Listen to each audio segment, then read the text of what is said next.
Okay, so we go to the alternating series, and alternating series is a series of the form -1 to the power of n multiplied by an, or -1 to the power of n plus 1 multiplied by an. So the difference is, if we have -1 to the power of n multiplied by an, we get negative a1 plus a2 minus a3 plus a4. If we have -1 to the power of n plus 1 multiplied by an, we have a1 minus a2 plus a3 minus a4.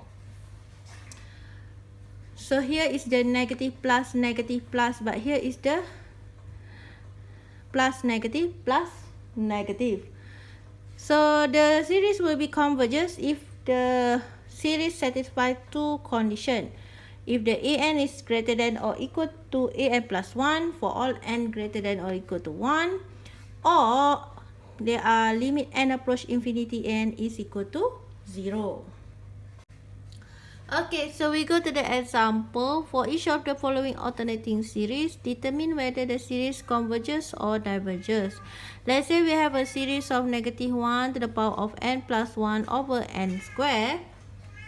In here, this one is the alternating series, so you have to put the absolute value, absolute line here, to change it become to be 1 over n square.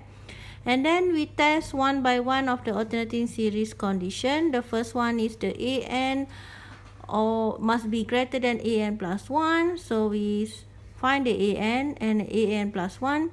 We substitute the value and we compare the value of the first term. So from here, the value of an was greater than an plus 1. And the test 2, we test the limit n approach infinity for an, where here is the an is 1 over n square. We substitute the value of infinity, we get the 0.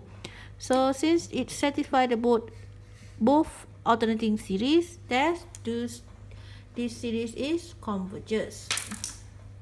Okay, we go to the second example, where we have a series of -1 to the power of n plus 1, n over n plus 1. Firstly, we put the absolute value, so we get n over n plus 1. And then we test for the condition. The first condition is the an must be greater than an plus 1. When we substitute the value, we identify that the an plus 1 is greater than an. And then we test for the second test, where the limit at n approach infinity an must be equal to 0, but in here the value is not equal to 0, so it was not satisfied by both conditions, so this series is diverges.